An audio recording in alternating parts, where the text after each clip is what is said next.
Hey, what's going on, everybody? This is John Jake Gaming on the mic here, coming at you with a brand new episode of the Realignment Dynasty here on NCAA 14, featuring that college football revamp, of course. And we are here, man, Conference Championship Week.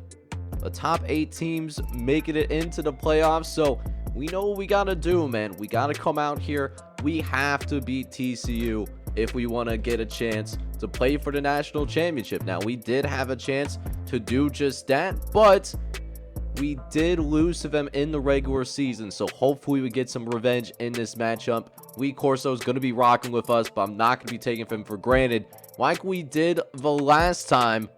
But guys, we got a very exciting episode. Conference championship action. You love to see it, man. And I hope y'all are ready for it. So if you guys are ready for it, smack that like button. Hit that subscribe button as well if you do happen to be brand new to the channel as well. And with that, let's go ahead and hop into this thing. Let's go to work against the Horned Frogs of TCU. Let's get it, boys. Alright, boys. So last time we was up in here, man, we did not get the result that we want, but we got a college football playoff slot on the line, man. Like, we gotta make some things happen today, and we gotta do it on the road as we see a school record being broken. That was actually Coach Royals' old record way back in the Coach Dynasty that preceded this series right here. And Antoine DeAngelis now with the most passing yards thrown in a single season, and he is guaranteed at least one more year, or at least not one more year, but at least like one more game, regardless of whether we go to a bowl game or to the actual college football playoff. So there is a real possibility that we could see our very first 5,000 passing yard thrower over the course of the season here at Oklahoma. That's a real thing that could very well happen. And as he did also lead us to a touchdown on the first drive of the game, something I really like to see, as we do see TCU respond. They come in number 2 in the country after their big time win on the road against Oklahoma State, as Antoine DeAngelis will pick up the first down.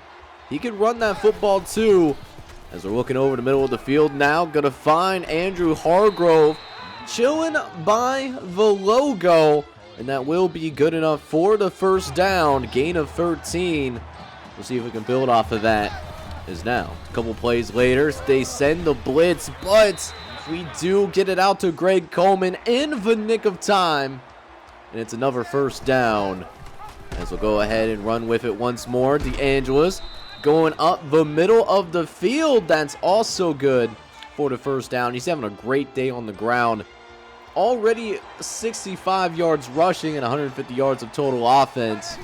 And we are far from done here today, as we look over the middle, find Andrew Hargrove, who does manage to find a very soft spot in the zone to set up first and goal to retake the lead. And sure enough, we are going to do just that. Touchdown, Oklahoma. And that will go ahead and make it 14-7 there. Let's go, baby. So a 1 touchdown lead here, as TCU fails to respond. Is now DeAngelis looking around. He's going to toss his thing downfield. He's got a man. Andrew Hargrove. Don't get caught from behind. Don't get caught. Let's go, baby. It doesn't get caught. Huge touchdown. Let's go, baby. That's what I'm talking about, man. Making some big plays for your quarterback. Great throw by Antoine DeAngelis. And then also way to use that athleticism by Andrew Hargrove to finish the job on the other end. And this was the start that we were looking for here, with a college football playoff slot on the line. We got an 11-point lead here early, but things can change in a matter of an instant. Anyone that's watched college football knows that feeling. And right now, 11-point lead. We'll see if we got what it takes to keep things moving and to keep things rolling. As Louis Lewis will pick up the first down on the ground, 1st and 10. As we'll throw to the left-hand side, we get it out to Coleman quickly. No flags on the play. Thought we might get caught with a clipping, but refs didn't see it that way, thankfully. And it's yet another first down. One that gets us into TCU territory, and we drive much deeper in there. 20-yard reception. And another red zone opportunity. Looking over the middle, we find Andrew Hargrove into the end zone.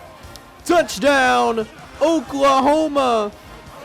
And a huge lead brewing down here in Fort Worth, Texas, as that makes it 28-10 after the touchdown reception. And once again, TCU cannot respond. So now a chance to build it even more now as DeAngelis rolling to his left. He's looking for somebody to get open. He's just going to run for the first down. And wisely sliding down this time around. Earlier this season, whenever he would scramble in the open field, he would not slide, and that made him more susceptible to fumbles. So I'm glad that he did work on that and improve. He has done a better job as of late in terms of taking care of the football. As now we'll throw to the left-hand side once again. Drew Ryan able to make the reception. Third time he has caught the football today. Is now 2nd and 1. DeAngelis looking again over the right-hand side. This time going to the backup tight end, Scott Evans, who picks up the first down and helps move the chains. We'll see if we can get that 30-burger before we go into halftime. Lewis looking to run it into the end zone, but we are going to be stuffed short. We cannot get enough push from our offensive line. So now a 31-10 affair. We did have to settle for a field goal there. Although TCU, they do not score either. So now DeAngelis with a chance to get one more score on the board before we go into halftime. We'll see if we can do that, as that is a tight throw. And we were able to connect anyways with Lonnie Covington. So another first down there. As now 1st and 10. DeAngelis looking to the right-hand side, able to get it out to Drew Ryan. And we still have a couple of our timeouts. That's the crazy part.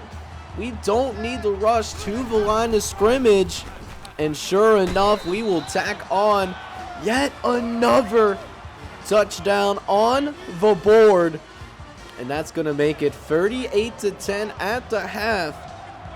But TCU does get the football to start the second half, and they start with a touchdown. Once again, I'm not taking it for granted. We got a great thing going here, but we're not going to stop. We can't put our foot off of the gas pedal, at least not yet, as we try to pick up the third down. 3rd and 7. We'll throw it short to Justin McDonald's, but does not have what it takes to shake off the defender. So that does end up meaning that we have to go ahead and punt the football away, but in spite of that, score does remain a free possession game. And we'll throw quickly to the left-hand side to start the new drive. Go for a gain of 16 as we'll run it up the gut with Willie Lewis, who's going to run it up the middle of the field, and that is going to end up being yet another first down. Is now 2nd and 4. DeAngelis looking. He's facing some pressure, though. He's got to scramble out of the pocket. Now it's turning into a foot race. He wins a lot of those and is going to be shoved out of bounds. So a goal line set here again. Looking for the 40-burger. Play action. Looking. End zone. Touchdown. Oklahoma. Greg Coleman with the strike. And how about the day that Antoine DeAngelis is having right now? That is his 5th passing touchdown of the ball game so far. So 45-17 lead as a result of that. As now yet another drive on the way, and TCU still has not scored as of yet. DeAngelis looking over the middle of the field. He finds it wide, butt naked open receiver in Lonnie Covington. So here we go, baby. First and goal as DeAngelis runs it up the gut, gets it up to Louis Lewis, who scampers into the end zone. Touchdown Sooners. Stop if I sound like a broken record. Calling for a lot of touchdowns in this episode so far. And we officially got that 50 burger, and we still got a little bit of football left to play. We could stretch this lead out just a little bit more here, as this will likely be the final possession for our starters. With just how big this lead has gotten, although that one that was really close, I'm surprised they didn't review it. We decided to get ourselves on the ball real quick so that they can't challenge, and that goes our way, as yet another score by Antoine DeAngelis is going to make sure that we are champions of the Southwestern Conference. 73-24 lead. Remember, back in the regular season, these guys embarrassed us. We lost by 3 scores, and now we embarrassed them on their home field. Conference championship on the line, and we punch our ticket to the playoff most likely. Alright, boys, so things went a little bit differently this time when it mattered the most, as we will go ahead and push our ticket in to that college football playoff, playing for that national championship. But big reason why, man, is Antoine DeAngelis. He was far more aggressive in this second game versus TCU. 30 for 40, 415 yards, 6 touchdowns, and no interceptions. We took care of the football.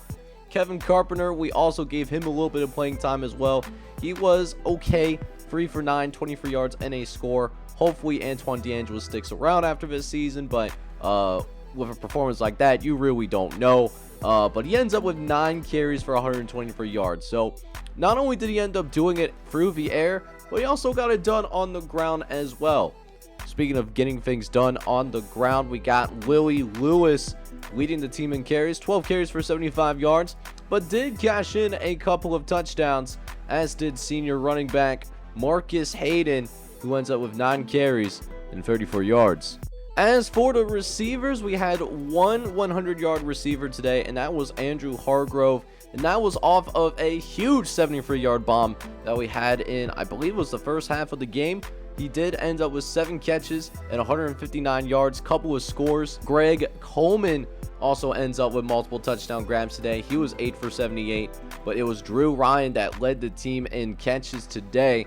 9 catches, 88 yards, and a score to go with it. Also finding the end zone is Justin McDonald with his 3 catches and 23 yards, and Marcus Hayden's sole touchdown. That was a 6-yard scamper. So with this win, we should have absolutely no problem getting into the college football playoff whatsoever. And now the $1 million question is, what's our seed, and where do we get to, and who do we get to play up against as well? But I'll leave that for next episode. Next time out will actually be the custom prospect special. We're going to check in on some players that not only are custom prospects created in this series, but in the series leading up to us, leftovers from the Coach Dynasty as well, because both those dynasties were in the same universe. But I'll leave that for next episode. Hope you guys are excited for it. If you are, make sure you go ahead, smack that like button, hit that subscribe button as well if you do happen to be brand new to the channel. And with that, this is John J Gaming on the mic signing off. I'm hoping you're all out there having a good one. Take care, everybody.